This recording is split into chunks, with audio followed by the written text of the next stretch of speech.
est chargée d'études habitat foncier à l'agence. On travaille sur plusieurs thématiques et plusieurs échelles, mais notamment sur l'observation, le projet urbain, l'accompagnement des politiques publiques, les documents cadres comme les PLH. Il y a eu un souhait des élus dans le nouveau mandat de plus valoriser le socle, donc d'avoir plus de travaux mutualisés de l'agence qui servent à l'ensemble des partenaires.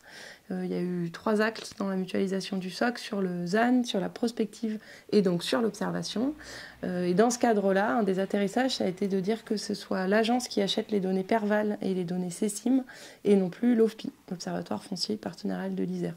Donc les données Perval et CECIM, ça suit les marchés immobiliers résidentiels. Perval, ça suit le neuf et l'ancien. On a beaucoup d'informations notamment sur le profil des acquéreurs, les étiquettes énergétiques des logements. Et les données CECIM, c'est sur les programmes, donc sur les logements neufs, les appartements surtout.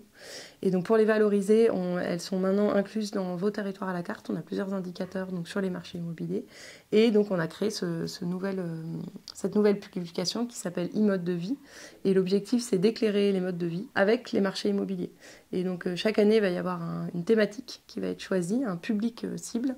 Et cette année, en 2023, c'est donc sur les jeunes. Donc quels sont les comportements d'achat des jeunes et les spécificités des jeunes sur les marchés immobiliers. Donc pour cette publication, on a analysé l'ensemble des transactions d'immobilier, de foncier résidentiel sur le sud de l'Isère, des jeunes acquéreurs et des acquéreurs plus âgés pour en voir les spécificités. Et ça nous a sorti 2-3 grands enseignements intéressants. Alors ce qu'il faut savoir, c'est que les jeunes acquéreurs de moins de 35 ans dans le sud Isère, ça représente à peu près un tiers des transactions qui ont été réalisées sur les 3 dernières années. Ce qui ressort de cette analyse, c'est surtout qu'on se rend compte que ces jeunes acquéreurs-là font face à une plus grande vulnérabilité économique.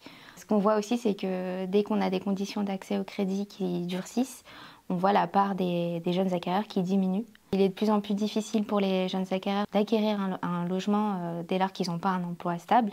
Donc on a quand même vu qu'il y avait 3/4 des acquéreurs jeunes qui avaient un CDI.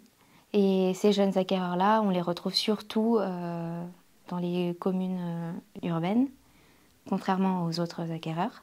Et donc, à contrario, on les retrouve beaucoup moins dans les communes rurales. Un des objectifs de cette publication e-mode de vie, où on cible sur un type de public spécifiquement dans leur comportement d'achat, donc là en 2023 sur les jeunes, c'est du coup, en connaissant mieux les spécificités, le type de bien acquis, les prix, etc.